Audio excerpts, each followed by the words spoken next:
vidéo un peu particulière parce qu'elle s'inscrit dans un projet qui est le Feminibooks porté par Opaline, donc vous trouverez la chaîne en barre d'infos, et qui s'étend sur tout le mois de mars.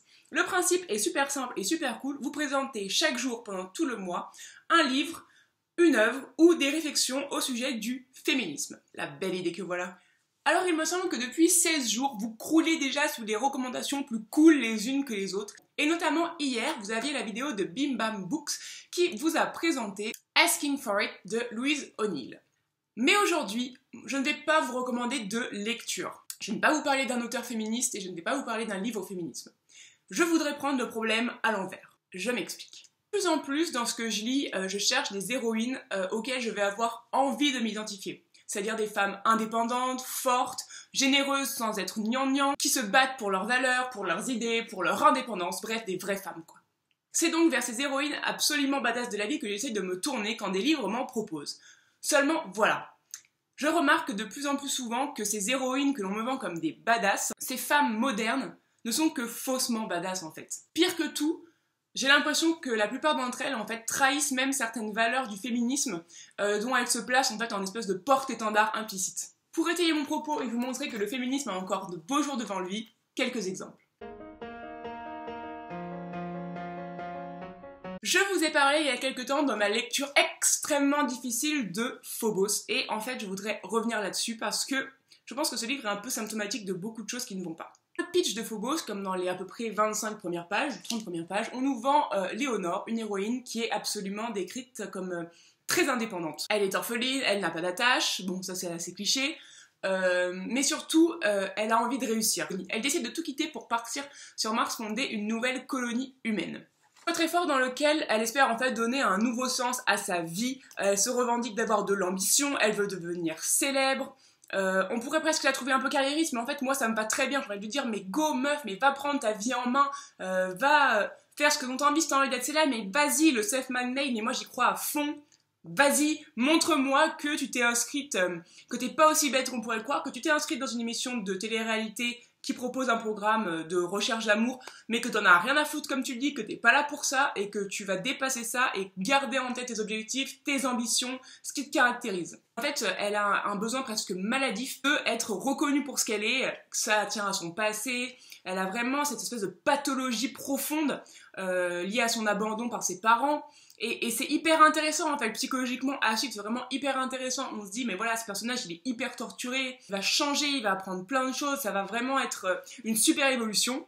Sauf que, à partir du moment où elle rencontre une personne masculine, enfin voilà, un homme, à partir du moment où elle pose son foutu pied dans son foutu vaisseau, tout son caractère building s'effondre. Et ce besoin de reconnaissance maladif qu'elle avait de s'élever au-dessus de ses origines, ce trait qui pour moi en fait la caractérise intrinsèquement, c'est vraiment l'essence de sa personnalité, est balayé complètement et submergé par ses hormones en folie. Et son seul but, ça devient très vite de savoir si elle va choisir le beau brun ou le beau blond, mais il est tatoué, il est trop beau, mais en même temps l'autre il est gentil, et blablabla, et blablabla, et blablabla. Ah. Parce que voilà à quoi se résume la vie des femmes. Choisir un homme. Ça n'a aucun sens. Non, une femme n'a pas besoin de love interest pour être intéressante. Non, nos hormones ne dirigent pas notre cerveau et ne nous forcent pas à trahir tout ce que nous sommes parce que on trouve quelqu'un beau ou qu'on a de l'attirance pour une autre personne. Je parle ici de Phobos, mais il y a beaucoup d'autres ouvrages, et notamment en young adulte, qui ont les mêmes tares. Et je pourrais vous citer par exemple La Sélection de Caracas, qui est vraiment très semblable à Phobos sur beaucoup de points.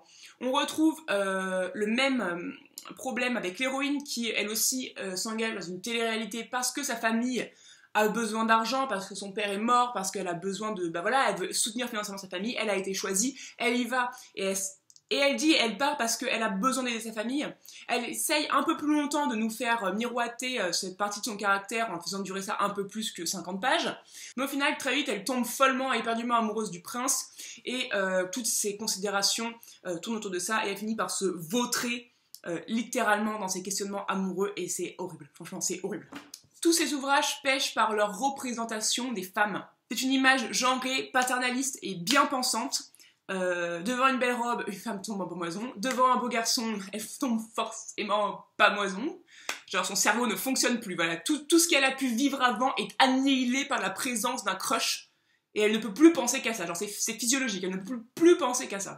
Toutes ces œuvres, construites sur les mêmes bases et représentations pourries, on peut les identifier assez facilement parce que toutes ces œuvres ne passent pas le test de Bechdel. Alors, qu'est-ce que le test de Bechdel? Le test de Bechdel est une série de 3 questions que vous pouvez vous poser à la lecture d'un livre. Et si, l'ouvrage ne répond pas à toutes ces questions, et du coup, il ne passe pas ce test. Il est considéré comme, un peu sexiste et véhiculant des mauvaises images. Ces questions sont donc les suivantes. L'œuvre a 2 femmes identifiables, elles portent un nom. Elles parlent ensemble, ces 2 femmes, et elles parlent d'autre chose que d'un homme. Phobos en fait partie, et sa représentation de la femme est assez dramatique. Encore et toujours le problème de la mère ou de la putain. Nous avons d'un côté les filles du vaisseau qui sont excessivement naïves, totalement portées sur leurs sentiments, elles ne parlent que de garçons, elles sont à la limite du cliché humiliant, prêtes à tout pour trouver un mâle reproducteur comme si c'était la mission de leur vie et peupler Mars quoi. Et d'un autre côté nous avons Serena McBee, la créatrice du programme, qui n'est autre que la démon, la femme carriériste au possible, qui ressent le besoin d'asseoir son pouvoir, ses compétences, et son influence en émasculant ses collègues, surtout. Le féminisme, ça n'est pas écraser les autres. Une femme forte ne signifie pas l'être aux dépens de ses collègues, qu'ils soient masculins ou féminins. Une femme peut asseoir son autorité, ses compétences, ses ovaires sur une table, sans devoir devenir absolument tyrannique. La vision que l'on a de la femme puissante dans Phobos est absolument, sexiste et totalement cliché. C'est hyper réducteur, en fait. On a que le choix entre des jeunes filles qui sont qui ne pensent qu'à l'amour parce que c'est ce qu'on attend d'elles et c'est ce qu'elles doivent faire, et d'un autre côté une femme forte c'est forcément quelqu'un de mauvais, de méchant, de dur. Non en fait, trop pas. Ça veut dire qu'une femme qui réussit est forcément tyrannique, mauvaise. Voilà, bonjour la représentation des femmes. Un autre point que je voudrais soulever, c'est la relation entre femmes dans les romans. Je trouve que trop souvent on met les femmes en compétition, et trop souvent pour des hommes aussi. Et je pense que c'est pas une bonne valeur à transmettre. Pour moi, c'est une valeur fondamentale du féminisme. C'est que le féminisme, c'est le respect de l'autre, de ses choix, de ce qu'il est, de ce qu'il paraît. On n'a pas à juger une personne sur les choix qu'elle fait. Malgré tout, trop souvent dans les bouquins, les femmes ou les jeunes filles ont cette fâcheuse tendance à se dénigrer entre elles. Et je trouve que c'est pas du tout un bon message à transmettre, c'est pas du tout une valeur qui est, à mon avis, acceptable. Cela me choque d'autant plus lorsque ce sont des auteurs féminines qui écrivent des bouquins, parce que je me dis que si même elles continuaient à véhiculer des comportements comme ça, en les faisant passer comme pour des comportements normaux, on a encore vachement de soucis à se faire en fait. On pourrait reprendre l'exemple de la sélection par exemple où les personnages féminins, donc les candidates, passent leur temps à se dénigrer, à se faire des coups dans le dos, et il y en a même qui vont jusqu'à tenter de se défigurer les unes les autres quoi.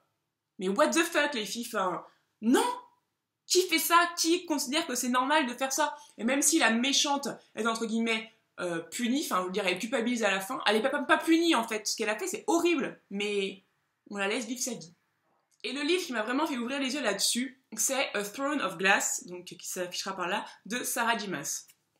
Ce livre aussi est une petite cristallisation de tout ce qui ne va pas, puisque dès le début, en fait, on nous vend l'héroïne, Selenia, comme la plus grande assassin de tous les temps. Alors moi je vois ça, je me dis yes, trop bien, une femme indépendante, une femme forte qui va se battre, qui n'a pas peur d'aller contre les règles. Et qu'est-ce qu'on lit? Eh ben on lit rien de tout ça, parce que Selenia ne fait rien. Voilà. À aucun moment on ne justifie le fait qu'elle soit badass. Pire, ça commence très mal, puisque dès le début, quand elle arrive dans le palais, on cache son identité à tout le monde. Parce qu'il faudrait pas que ces messieurs se rendent compte que la nana qui leur échappe depuis des années et qui est la plus grande assassin de tous les temps, c'est une gamine de 18 ans. Ce serait trop la honte pour les hommes, tu vois, d'être incapable d'attraper une pauvre petite gonzesse qui leur met la misère. Perpétuons encore et toujours ce cliché que la femme forte ne peut l'être qu'en humiliant son homologue masculin. Et les jeunes lisent ça!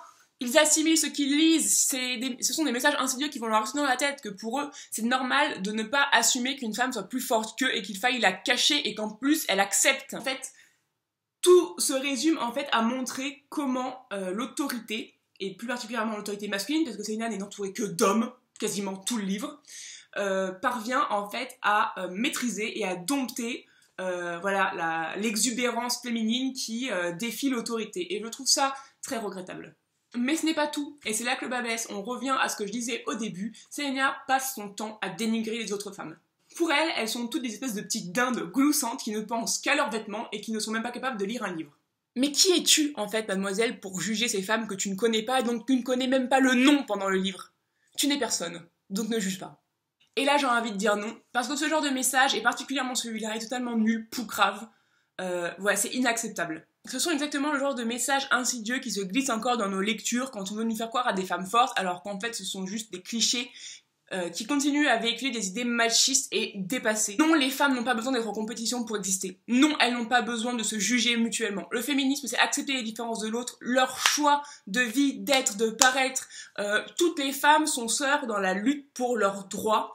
Et on combat toutes du même côté, et promouvoir insidieusement que les femmes doivent être en compétition parce que ce serait dans leur nature ou dans leur je ne sais pas quoi, et ben moi ça me dérange et c'est pas ok du tout de montrer que ce genre de comportement serait ok. Montrez-moi des groupes de femmes qui ne vont pas passer leur temps à se juger parce que non, tout le monde n'est pas comme ça, voilà. J'ai fini de m'énerver dans mon coin. Le message que je voudrais vous faire passer, c'est soyez critiques, faites attention parce qu'il y a beaucoup de petits... oui, de petits messages, de petites choses qui passent comme ça dans les romans, et je pense que la lutte pour le féminisme, pour les droits des femmes, elle doit se faire sur tous les fronts et sur tous les supports. Tous ces romans qui sont essentiellement des romans de jeunesse, de young adultes, ce sont des jeunes qui vont les lire. Et si on leur met dans la tête par leur lecture, dès leur plus jeune âge, que c'est normal qu'une femme se soumette à une autorité parce que c'est une femme, que c'est normal qu'on cache leur talent, que c'est normal que des femmes se mettent automatiquement en compétition pour un homme en allant jusqu'à des extrémités telles que tenter de se défigurer les unes les autres, et ben on peut pas s'étonner que la lutte pour les droits des femmes continue et que les jeunes filles aient encore des réflexes qui ne sont pas ceux qu'elles devraient avoir. Il faut que tous ces jeunes sortent de leur lecture en se disant que ouais, non, juger quelqu'un sur son physique, sur sa façon de s'habiller, sur les personnes qui l'aiment, c'est pas normal, que chacun est libre d'assumer son corps, ses choix, son mode de vie comme il l'entend et avec notre respect. Et je trouve que même si on trouve de plus en plus de diversité dans les bouquins, il y a encore vachement de choses à faire. Et ces petits exemples en fait nous montrent que ce qu'on pourrait prendre pour des lectures modernes conserve encore quelques petits relents nauséabonds de machisme et de sexisme. Voilà, j'espère que cette vidéo qui est excessivement longue vous a plu. N'hésitez pas à aller regarder les anciennes vidéos du Feminibook qui sont toutes âgées sur la page Facebook. Je vous mettrai le lien en barre d'infos. Demain, vous avez rendez-vous avec Simone de Beauvoir, présentée par Picassiette. Moi, je vous embrasse très fort et je vous dis à très vite dans une prochaine vidéo. Ciao!